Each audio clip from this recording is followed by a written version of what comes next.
This is Brad Moore. You're listening to the Surely You Can't Be Serious podcast. Party on Dee and party on Jason.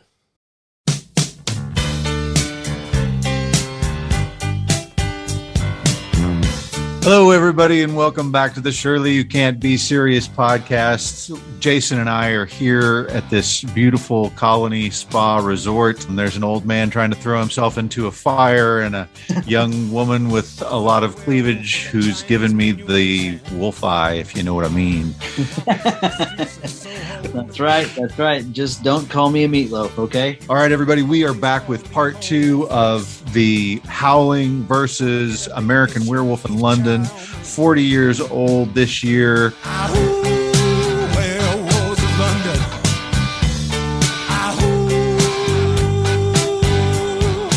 Part of our Halloween October spectacular. Can't wait to jump back into this. These two movies are spectacular. Love both of these movies. American Werewolf in London versus The Howling. Here we go. Oh! Okay, so let's just talk plot versus plot on these two movies, all right? Okay, yeah. Okay, so with The Howling, just for those of you who haven't seen it in a while, what you get is a woman who is investigating what appears to be a serial killer, right? Right. We come in on that. Right. And he is giving her phone calls and telling her to meet him at a certain spot. And it ends up being like a little porno video place where you can go and watch the movies in the back room or whatever. So she goes in the back room and he's in there and he's there to talk her. And then the police, who are supposed to be going along, they are showing up pretty late, and he starts to change into the wolf, although you never see that. And then the police show up and the young dumb policeman starts shooting through the door, and it appears that her attacker is killed. Right. For the whole movie, almost, you think this could just be a serial killer, and you've got this investigation of this serial killer, but then she's gone through this traumatic experience. She can't remember what's happened. There's this psychiatrist who says, you should come to the colony, which is where I treat all of my special cases. She and her husband go to the colony. There are weird wolf sightings that are going on, meanwhile, her friends, the reporters, are investigating the serial killer, and ultimately they discover his body is missing. Right. There's an actor we forgot to mention. John Sayles is the morgue mortician. Is that right? Yes. Okay. Yeah. I didn't realize that. Yeah. Who's like eating. Yeah. Eating while stuff never bothered me. Yeah. That is like the world's worst police work at the beginning of The Howling. Let's let a woman walk in, lose total contact with her, hang out with a guy we know is a serial killer. Right. And where did she go? I'm not sure. Did she turn this? Which way? It's like the Three Stooges. Right. Are trying to keep track of where she is. And I think they kind of tried to keep the idea that it was a werewolf a little bit of a secret. Like they wanted that to be kind of a reveal that, hey, this guy wasn't just a serial killer. He was a werewolf, but they're dropping plenty of hints. Sure. Right. His voice changes. Ooh. Yeah. As it turns out, he's escaped from the morgue. The dead has risen. And meanwhile, her husband gets attacked by a wolf. And that's when we see the first change scene, is whenever he starts to change while he's making love with this other woman who's obviously also changing. We know, okay, here, there are a couple of werewolves involved here, right? Once he becomes a werewolf, the doctor won't let them leave because her husband has been bitten. Right. And then next thing you know, the entire werewolf colony is focused in on eating Karen. Right. As it turns out, the entire colony, who we thought were patients, are they're all werewolves, right? That is the true big reveal at the end. Even the kindly old sheriff, Slim Pickens, turns out he's a werewolf too. That was so unsettling for me to see Slim Pickens with those sharp teeth. Right. I mean, he was just the funny sheriff from Blazing Saddles to me. I didn't want him to be a wolf man. Yes. And ultimately, her friends come up to rescue her. Friends come up. One is killed. The other ends up saving her by grabbing some silver bullets and shooting away. And they ultimately escape, but she's bitten. And the final scene is her doing a broadcast from the newsroom live and changing into a werewolf on live TV. She turns into an Ewok on live TV. Yeah. And I found out this is Dee Wallace's doing, by the way. She was like, I don't want to be an ugly wolf. I want to be a cute one. A cute one. Well, fail on both of those, I think. You were neither ugly nor cute. You were just ridiculous looking. She looked like Chewbacca's wife. Okay, so a couple of things you mentioned that I just want to talk about really quick. Okay. Her friend Terry gets attacked by a werewolf. He chases her into a cabin. She manages to cut off his hand. Mm-hmm. And then you have this sort of flopping hand effect. Right. That's unsettling, but it does look like a kitchen glove a little bit, right? We find out later who actually attacked her because he's missing his hand. Right. Later, they all get trapped in a barn so that you can either kill them by silver bullets or by fire. That's the only two ways. And her friend, Dennis Dugan, shows up. He had purchased the silver bullets, and they're like, go ahead and shoot, tough guy. And he's like, he's dropping them. They're like, oh, crap. Oh, crap. Silver bullets. Okay, so that's The Howling. Yeah. Solid storyline. It's really good. It's gripping. The reveal that all of the patients are actually werewolves is a pretty strong reveal. Yes. At some point, she ends up confronting Eddie Quist again, just as she happens to come across his file in the medical office. Right. And that's when you have the big change scene, the most amazing change scene that anyone up until April of 1981 had ever seen. That's where we get the reveal that he's actually a werewolf, even though we've obviously seen some wolf things going on. This is really we see it happen. We know what's going on. She gets away by throwing a big splash of acid on his face that's just sitting right there conveniently. Yeah, convenient. Now, let's talk about American Werewolf in London. Right. Comes out 6 months later. Okay. Okay, so storyline for American Werewolf in London. Right. You got a couple of kids who are doing their backpack trip to Europe, like a lot of American kids do. They're up in Wales, riding on the back of a sheep truck, and they get warnings. Stick to the roads, avoid the moors, beware the moon. Mm-hmm. Those are the worst instructions when dealing with a werewolf of all time. Well, and so they end up at a pub where all of the locals are not happy that they're there to begin with. The locals eventually relax and start telling jokes, and then they ask a question about a pentagram up on the wall. Record scratch. He calls it a pentangle. Thank you, pentangle. He calls it a pentangle, 5-pointed star, Yeah. and then he quotes the Wolfman, Lon Chaney, Mhm. right? Yeah. And I'm looking at it, I'm thinking, these people are just Mötley Crüe fans. So once again, they're asked to leave and they're warned, and there's all of this concern. Like, we can't let them go. You can't let them go. And I agree. How are you letting these kids go? Not only are they letting them go, they're shunning them. They're like, get out. Right. There's no food for you here. So it's to be murder then. Then murder it is. It's terrible. Yeah. Terrible. So then they're just walking on the moors, and the wolf chases him down and kills Jack. Yep. And bites David. Yep. Before the other one's guilt became so overwhelming, they showed up with guns. Right. And shot and killed the beast. Right. Which I had to wonder. I'm like, they got to know this guy, right? Sure they do. I mean, when he's a human, he's not just wandering around naked out there. It's their guy. They know this guy. It's their drinking buddy. I guess. I mean, that's kind of weird. That's an unanswered question, right? Yeah. Okay. So he ends up at the hospital in London. Wounds have been dressed, but he's having nightmares. He's also falling in love with his nurse, but he's having these crazy nightmares where the movie makes a big deal about him being Jewish. And so he keeps getting attacked by like these dreams where his family is attacked by Nazi werewolves and stuff like that. Right. That's one of the that's really an unsettling scene. That scene is amazing. The dreams may be the most unsettling part of the whole thing, other than that Piccadilly Circus car crash scene. But those are all kind of based on this movie called The Discreet Charm of the Bourgeoisie. If you want to go check out people who get lost in a dream within a dream. Because after that, whatever the demon Nazis, after that dream, he wakes up, he tells the nurse what he's just experienced. And she's like, oh, I got just the thing for it. Opens up the curtain and there's another demon Nazi stabbing her twitching body. And he wakes up again because it was a dream within a dream.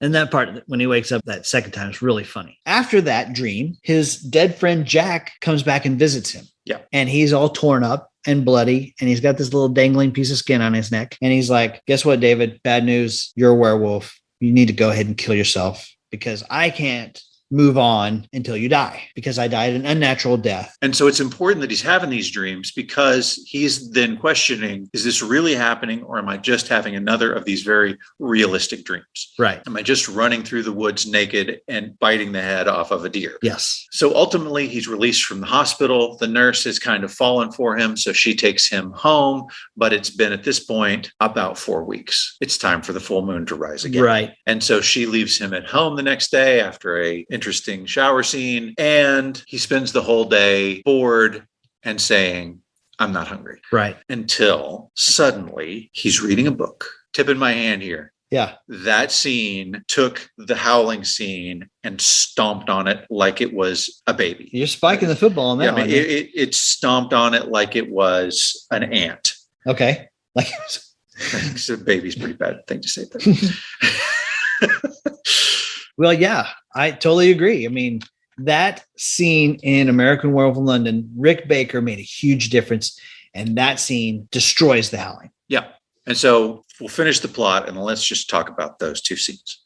Okay. Yeah. So he goes on a killing rampage. He kills a young couple who are going out to meet friends for dinner. He kills a man on the tubes. He kills 3 homeless men. Guys, yeah. And then wakes up in the zoo in the wolf cage. Right. Feels great. Yeah. Meanwhile, the doctor has been investigating the whole time. Yeah. This is almost like a mystery. Yeah, because when he's in the hospital, he's like, the Scotland Yard shows up and says, the maniac that you fought with must have been very strong. He's like, it wasn't a man. It was a wolf. It was a wolf. And the doctor's like, interesting. Yeah. And he's like, doctor, I'm not crazy. It was a wolf. Right. He said, my memory is fine. Uh-huh. So once he's managed to get naked from the zoo back over to nurse's house. That American man stole my balloon. A naked American man stole my balloons. He feels great and he's excited. And then the cab driver tells them, would you guys not hear about all the murders, people torn to pieces? And suddenly he realizes Jack is right.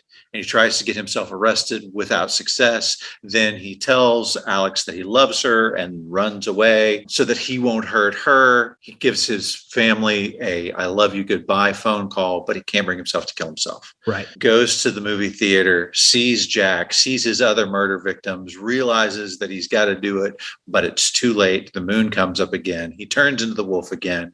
He starts attacking people again. There's mass chaos, dogs and cats living together.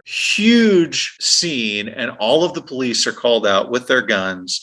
Alex runs down the alley where the wolf is to try to communicate with him. We have this brief moment where she says, I love you. His eyes soften, then harden. He lunges. The officers shoot. And suddenly it's not a wolf lying dead, but a naked David. And she's sobbing hysterically. And then bob bob dang dang dang dang dong ding blue.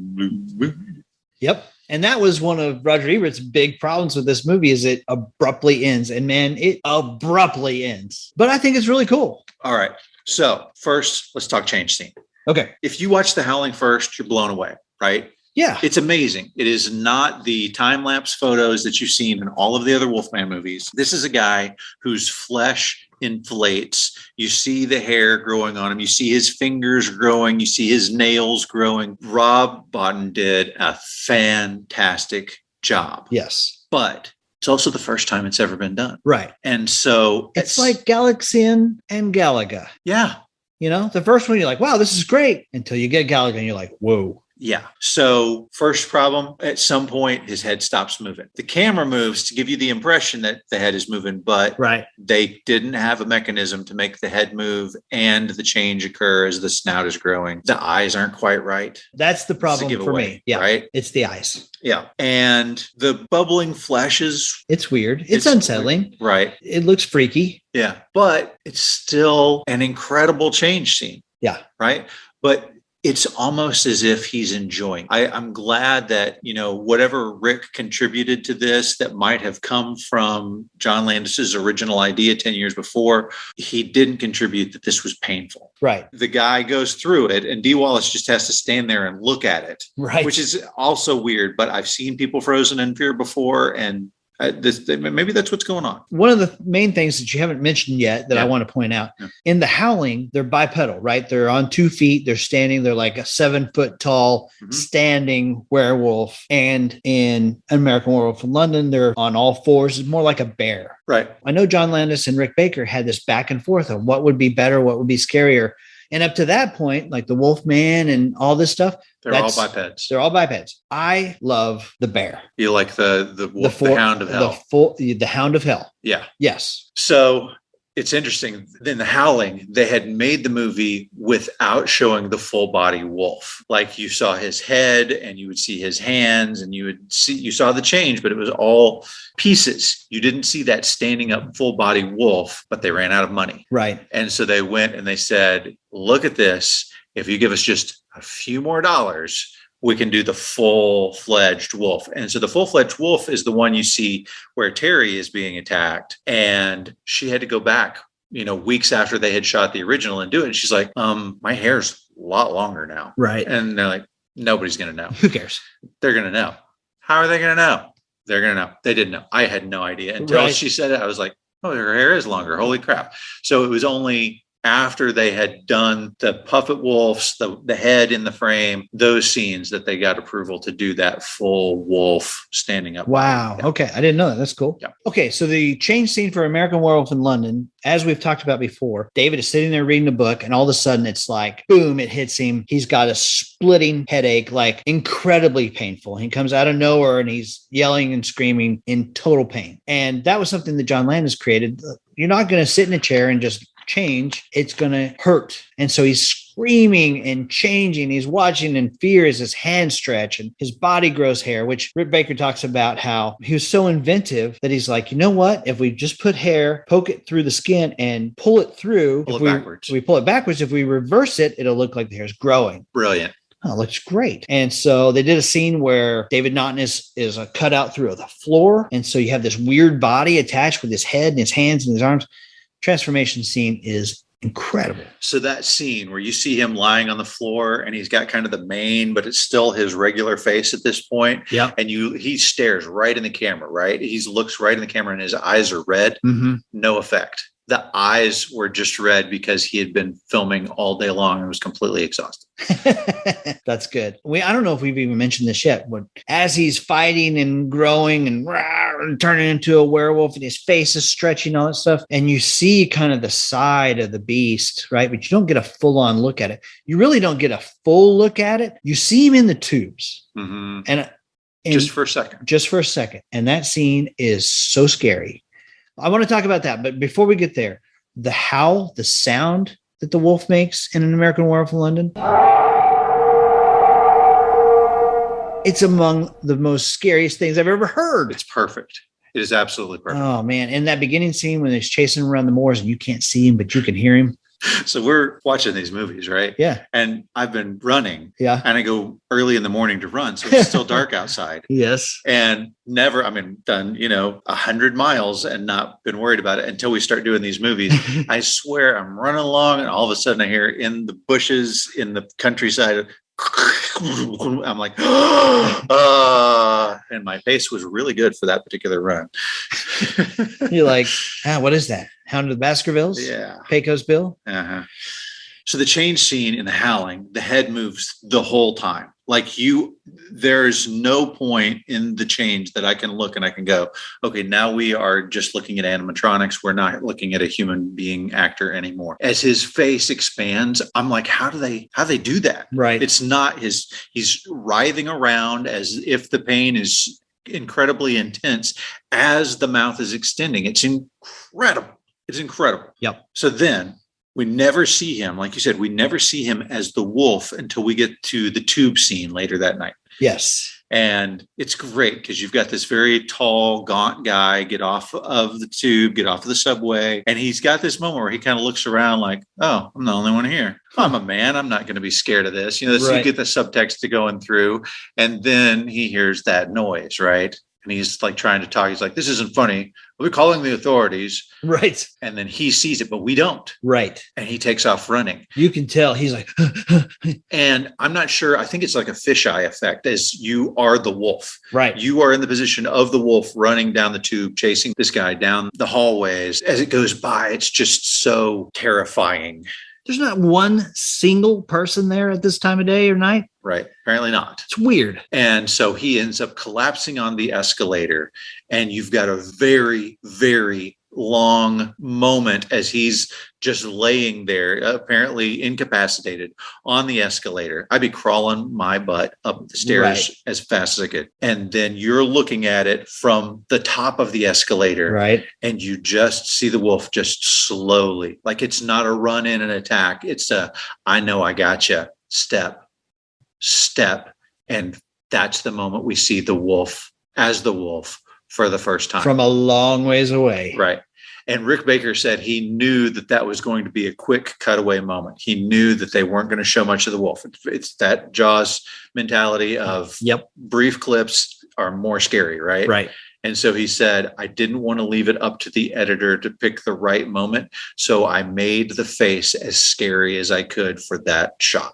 Like it was already scary from the get-go. There wasn't any changing going on, that with the animatronics, it was scary now so that he didn't miss it. That actor, the one who gets killed in the tubes, played Bib Fortuna, who is like Jabba the Hutt's translator in The Return of the Jedi. For you Star Wars fans out there, that to me is awesome. Weak-minded fool.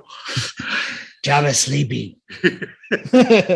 You will let me in now. I will let you in now. Same guy. And so then we have scenes with the wolf as the quadruped, like you said. And the way they did that was Rick Baker thought of playing the game wheelbarrow when he was a kid, where you'd hold somebody by their legs and they'd walk on their hands. Well, he just created something where effectively that's what was happening. And then the back legs were kind of attached to the front legs. So it looked like all four legs were moving as they would with a running wolf. Yes. And you got a puppeteer just making the mouth chomp, chomp, chomp. Yep. And it looked great. Yeah. Looked great. Yep. Okay. And because of Rick Baker's amazing work on this, he won the Oscars, the first year that they ever had an Oscar for special effects. And Rick Baker won the first of 7 wins and 11 nominations, most of any person in the world. Nice. Yeah. But they didn't create the category for American Werewolf from London. You know what they created it for? The Howling? No. What? The Elephant Man. Oh, yeah. That's right. Which had a young actor in it play the doctor, Mr. Anthony Hopkins. Yes. And the guy who played the Elephant Man was John Hurt. He was almost Hannibal Lecter. And he was also the guy from Alien. In Alien. Yep. That guy. Yeah. All right. I got just a few tidbits on these movies that I want to talk about, and then we can talk about release, reception, final judgment. Sounds great. Okay. Just a couple of tidbits from The Howling. Okay. One of the scenes at the beginning of the movie, Dee Wallace is in the porn shop. She was very uncomfortable as an actress in that porn shop. Midwestern girl. Yeah. Yeah. And it's not a set. It's an actual porn shop. Yeah. They used a real one. Yeah. Yeah. I saw online there's some question about which wolf bit Bill, right? Like who bit Bill? Uh-huh. At the end of the movie, she gets bit by Bill, her husband. Right. So he bites her, but who bit Bill initially? And the consensus is it's Marcia. Oh, that's good. Yeah, I mean, it makes sense, right? Yeah, and that's how she knew to be out there, right? Right. And I don't think there's a right answer. I just found it interesting that the fans kind of argue about that. Right. Okay. Joe Dante does a ton of references in his movies, right? Yes. He's always throwing back to old movies. But in this one, he also did a ton of wolf-like throw-ins, right? Yes, he did. Yeah. And so I think Slim Pickens might be eating it. And there's definitely in the cabin is Wolf brand chili. He is. Yep. And at the scene where she's reaching behind her as he's changing into the wolf and she's reaching for that acid, there is medicine right next to it called Wolfen brand medicine. Okay. And this one, I have not read anywhere else. I found this one on my own. I'm sure that it's probably out there. Somebody's, there's just no way you're going to miss this. Yes. But I happen to notice that her husband, Bill, is reading a book in bed when she comes to talk to him and is interested in fooling around. Right. And I looked up the title to the book and I was like, okay, well, this isn't about werewolves. And I'm like, okay, well, who's the author? It was Thomas Wolf. Nice. That is a pretty deep That throw. is. How about this one? Yep. Dennis Dugan is watching a Looney Tunes episode in the movie Yep. Pigs in a Polka, Yep. where the big bad wolf is chasing them around. Right. Lots of wolf stuff. And the funniest line in the movie is in reference to Wolfman Jack. That's right. She's talking about hearing a wolf, and he says, honey, you were raised in LA. The wildest thing you ever heard was Wolfman Jack. Right. Okay.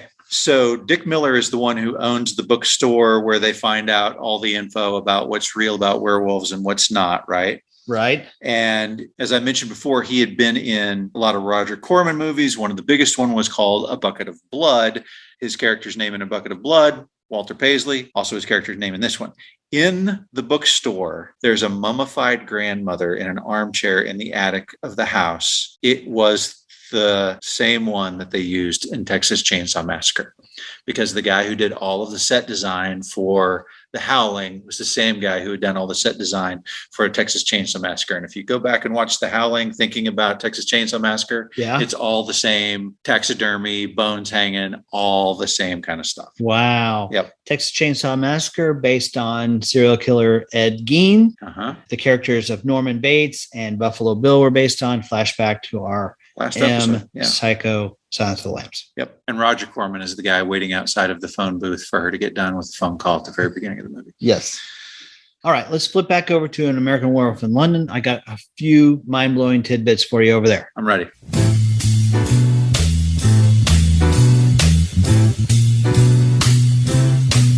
Well, it's a marvelous night for a moon dance with the stars up above. All right. So do you know the name of the porno that was shown in the theater when he transforms? You bet I do. Of course you do.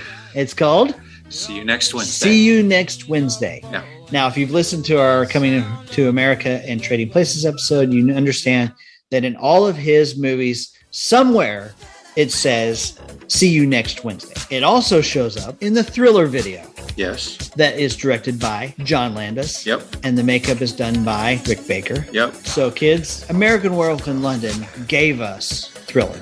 Michael Jackson was a big fan of this movie. Absolutely. And when he went to John Landis, he says, I want you to make me a werewolf. Side note, Stanley Kubrick, also a big fan of this movie. Really? Yeah.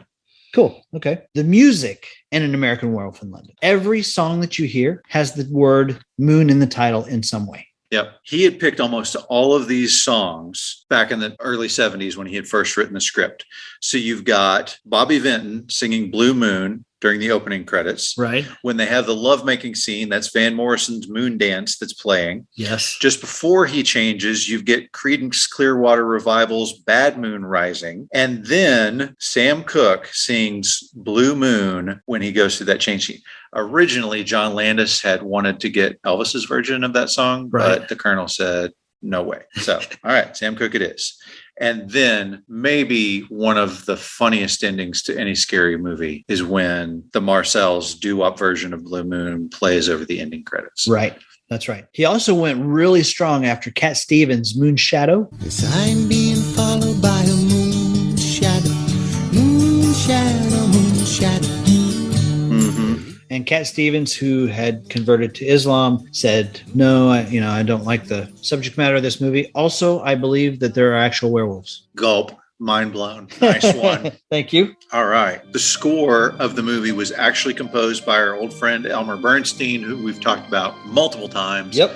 Ghostbusters, Animal House, all of those movies, right? Yes. Yep. Family friend. Trading Places, right? Yes. Right. Got back into the movies because he was a family friend of John Landis's family. There are very few parts that have his music in it. Usually it's the popular music that's playing. Right.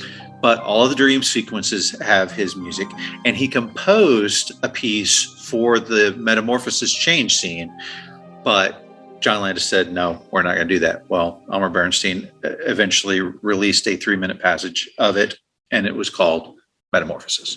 Oh, cool. Here's something that I found. I had to dig deep for this. Okay. David, in the beginning scene when he's on the moors with Jack, he's wearing a red puffy jacket. Yep. That red jacket was selected for him because John Landis wanted that to resemble Red Riding Hood. Yeah, that's great. Thank you. That's a great one. Good Thank job. you. Thank you. Okay. You ready for this tidbit? Okay, so in the movie, David is trying to get arrested, so they'll throw him in jail, so he'll protect people from him wolfing out, right? Right. So he goes up to a Bobby and he's like, "You arrest me, you jerk! Arrest me! I want you to arrest me right now." And the guy's like, "Go away, go away." He's like, "What do I have to do to get arrested around here? Queen Elizabeth is man. Prince Charles is a F." Right. Yep. And he's running around going crazy. So he makes a derogatory comment about Prince Charles. Well, during the closing credits, Saw it today. Did you see it? Saw Okay. it today, yeah. So during the closing credits, it says Lycanthrope Films Limited wishes to extend its heartfelt congratulations to Lady Diana Spencer and His Royal Highness the Prince of Wales on the occasion of their marriage, July 29th, 1981. How about that? Solid. Lycanthrope. Lycanthrope. Lycanthrope that word comes up in both movies. What is a lycanthrope? It is a werewolf. There you go. Nice. Okay. We talked to composers for American Werewolf in London. It's important to note that Pino Donaggio was the composer for this movie, right? Okay. So the way that worked out, he had done a bunch of movies, was a big composer for Brian De Palma, but they had a low budget on this one. And basically they flew him in, had him watch the parts where they wanted music cues, and then he flew back out, composed it all, and sent it back to him. There was no meeting there. It was a very thrown together kind of thing, which I think is hugely important for these two movies. Okay. So they bring him in to show him the movie, and they're trying to talk about the musical cues, but he's Italian. Okay. And they don't speak Italian. Right. And so they've got a guy who's there who's going to help him, but he also doesn't speak Italian. He speaks Spanish. Well, Pino Donaggio also speaks Spanish. So you have two guys who are both speaking Spanish, not their native language, to each other, trying to figure out the film cues and what kind of music you want for each of these things. Right. Which is how you get the music that you get in this particular.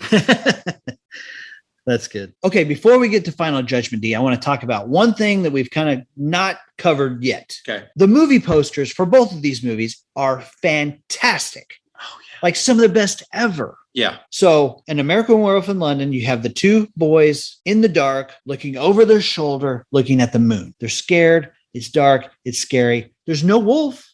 Nope. There's no cheesy wolf monster, nothing. No. Just scared. Beware the moon. Right. Right. It's creepy. Yeah.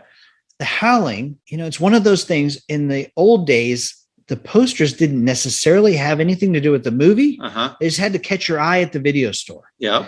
The Howling has a female figure hidden by like some sort of screen, it's right? Yeah. It's like the movie screen. And it's like the movie screen. That's right. Yeah. And her fingers are tearing through. She's got broken fingernails. She's screaming. What is it? Super effective. Right. Yeah. What is it? I don't know, but that caught my eye every time I passed it in the movie theater or at the Blockbuster. The better of these two, I'm going with The Howling. The Howling has the better poster. Yeah.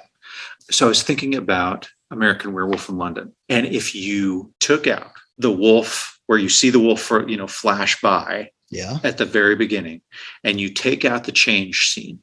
Yes. I would be fascinated. Like, this could be just a crazy person, right? This could be like, we're really trying to figure out, is he really crazy or is he really a werewolf? And obviously with the title, you know what you're going to get. Sure. But it's a very compelling movie, even without what could be its greatest scene. And that's pretty impressive. That is impressive. Yeah. I see what you're saying there. And I also have to mention the two investigative detectives. Oh my gosh. We didn't even talk about those Comedy gold. Comedy gold when he steps back, knocks the bedpans over, and then noisily tries to stack them together again. And the doctor is like, tell him I died. What? Tell him I'm dead. Comedy gold. The guy who's the clumsy cop and clearly the less experienced cop, he's the better cop because he knows something's not right. Right. And the other guy keeps shushing him. What? Nothing, sir. Are you suggesting the entire village concocted a story? No, precisely. Okay. I think we've combed these movies thoroughly. Yes. There's a lot of wolf hair in my comb. Okay. I think it's time to say Final Judgment. Okay. Let's go. Final Judgment. You go first. Okay. First of all, I love creature features. Okay. I'm not so much a slasher movie, but the monster movies, I really love those. Okay. Yep. There's a couple of problems that I have with both of these movies. The Howling, you got the worst police work of all time at the beginning. The idea that this reporter is going to go meet with a serial killer in a porn shop, it's just a terrible idea. Like, no freaking way that would ever happen. Uh-huh. And then her transformation on screen is supposed to be super impactful, and it's weird, and it's supposed to be shocking, and it is, but it would have been better if she'd have turned into a wolf, instead of an Ewok. Right. Okay. So set that aside. Okay. American Werewolf in London is a super high-paced, very slick, fun monster movie. Yep. My only problem with it, mm-hmm. and it's, I think, a big problem. Yeah. There's no mention of silver bullets or fire. All it is just the police just shoot this thing, right? Well, they mention it. What? They mention silver bullets when they're talking to him in the porn theater about killing himself. He's like, don't I have to have a silver bullet? And he's like, come on, David, be real for a minute, while he's talking to dead people, right? That's a ridiculous irony. Right. Well, so for me, this is a supernatural curse that this man is dealing with. Yep. He has a supernatural transformation. Yep. The idea that silver would have some sort of supernatural effect on it is not too far-fetched for me. All right. If you just have a bear running around your neighborhood once a month, would you not just go get your rifle and go shoot it? Right. So that's a good point. I wish that they had made a deal about, silver bullets. Okay. So set that aside. Other than that, both of these movies are both fun, thrilling, exciting. Yep. The transformation effects are awesome and unsettling. I think American Werewolf is more fun. I find the characters more lovable. Mm-hmm. I basically fall in love with Nurse Price every time I watch American Werewolf in London. Sure. There's no extra. It's all killer, no filler. I am slamming the football down. American Werewolf in London is the best of these two movies. Okay. I understand. Be objectively talking about the two stories that we have. Yes. Okay?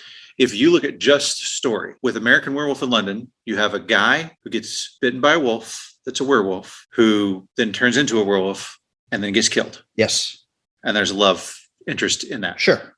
And that's the whole movie. It's it. That's the whole That's storyline. it. It's not particularly complex. Okay.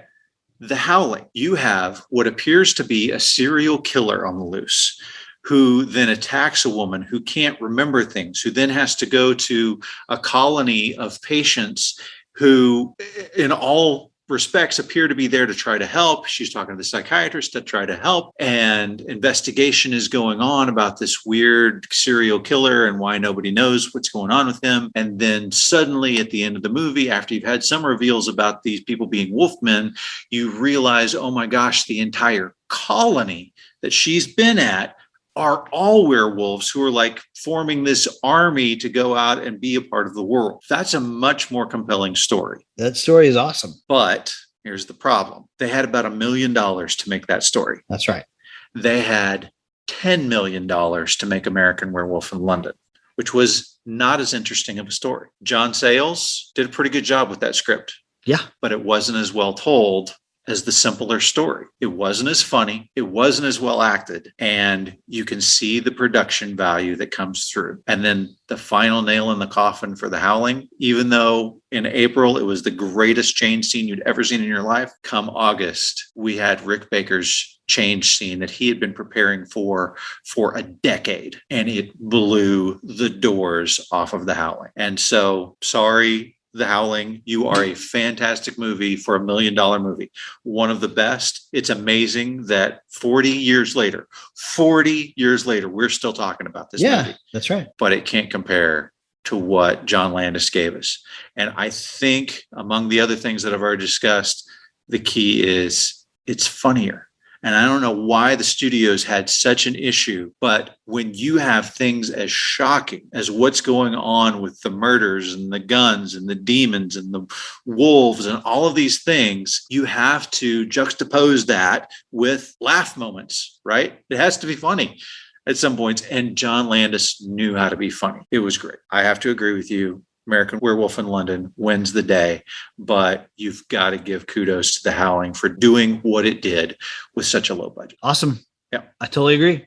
Okay, Dee, this week on our Shirley Showcase, my good friend Dave Dolphin, who is on YouTube, is a really gifted video producer. He's super funny. He comes up with these videos I think he's calling it Documenting My Midlife Crisis. When we started this podcast, we called a couple of people, but he was my first call. I took him to lunch. He gave me some advice on how to run a podcast. So I'm super grateful for him, but he wanted to weigh in on the Michael Jackson Thriller versus Michael Jackson Bad. That's episode 1 and 2 that we did a long time ago, almost 2 years ago. And here's what he had to say. Hey, long-time listener, first-time caller to the show. Thank you so much for having me on. I love what you guys are doing, and especially as someone who is in his late 40s and documenting his midlife crisis in a very public way on YouTube. Part of that whole process is nostalgia and looking back on previous seasons in our life. If there's ever an artist and a couple of albums that just could be the pinnacle of that idea of thinking back fondly of the 80s,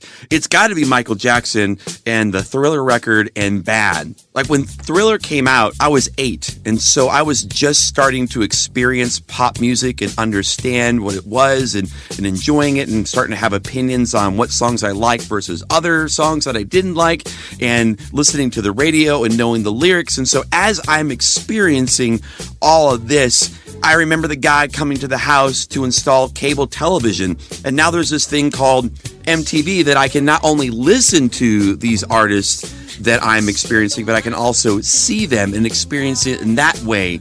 I remember my buddy from down the street saying, hey, do you want to come over? I have the entire 15-minute Thriller video recorded on VHS tape, and we can watch that. I remember this album cover. My parents had a really large record collection, and they would play music in the house quite a bit, and this was definitely a staple of that. And so I remember like these songs being played in the house and just seeing the album cover. I mean, everything about this record, there's so many emotional connections in my life to this record that even 40 years later are still there. They'll be with me until the day I die. Now, fast forward to Bad, and I'm in middle school, and I remember a lot of these songs as I go through the track listing and I listen to it all. I remember it's like, okay, Dirty Diana, I remember that, Smooth Criminal, Bad, The Way You Make Me Feel. I remember all these songs, but not in the same way that I did for Thriller. Thriller was just creating magic. There were so many things happening in the early 80s in terms of like where pop music was going and so some different influences that are coming in. You add in this new technology with drum machines and synthesizers and all of that. Plus Michael Jackson, coming off the Jacksons and trying to kind of be his own person. Thriller was about creating magic.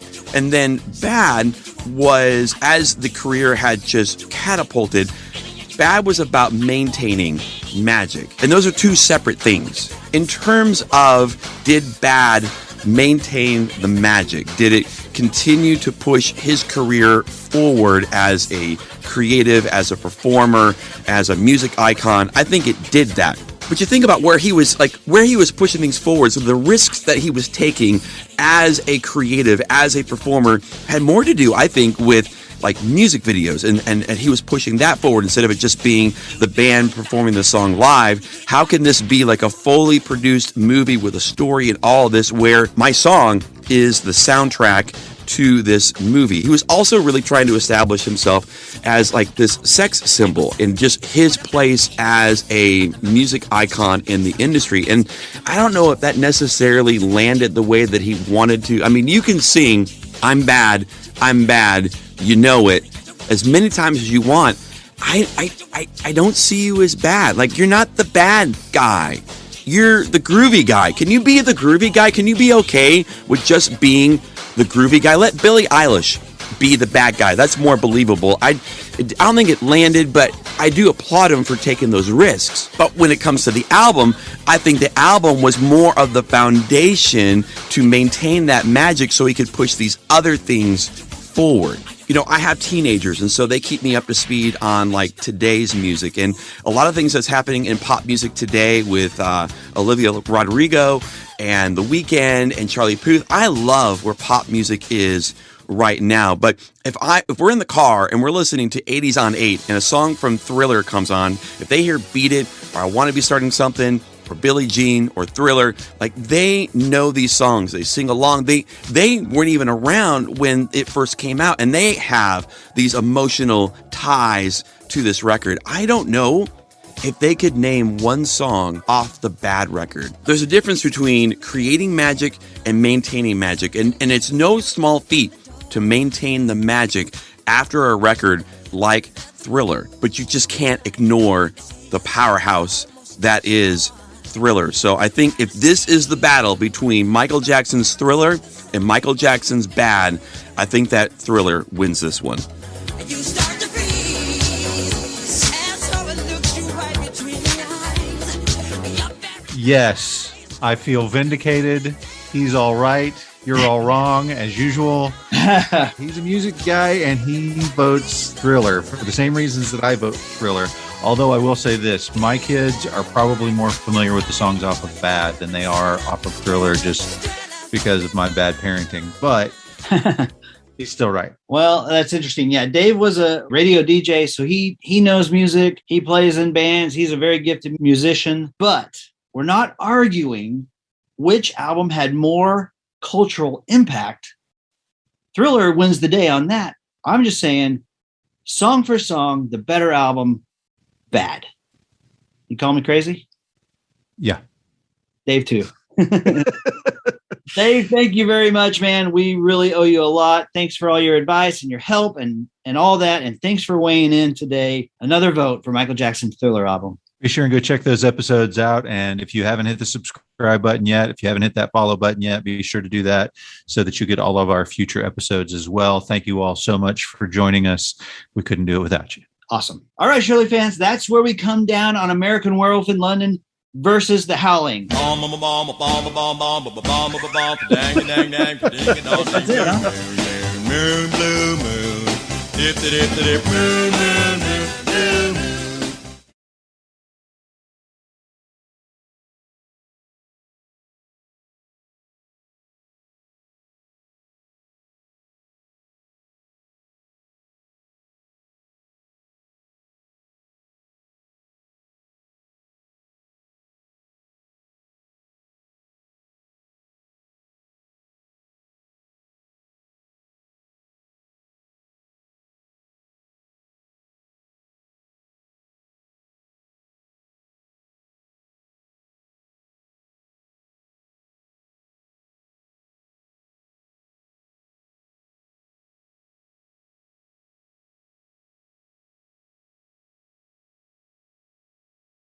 While farmers work hard to grow the best crop, their Iowa Corn Checkoff investments are working to foster industry connections to help companies replace petroleum with corn. Additional research is finding even more uses for corn and discovering new ways and practices to help farmers get the most out of their crop. The Iowa Corn Checkoff, working hard for Iowa's corn farmers. Go to iowacorn.org to learn more. The future of cool, comfortable sleep is here. Introducing the new Sleep Number Climate Cool Smart Bed. The only smart bed in the world that actively cools and effortlessly adjusts to both of you. Sleep up to 15 degrees cooler on each side. It actively cools to keep you cool and comfortable throughout the night. Save on smart beds now during our fall sale, exclusively at a Sleep Number store near you. Learn more at sleepnumber.com.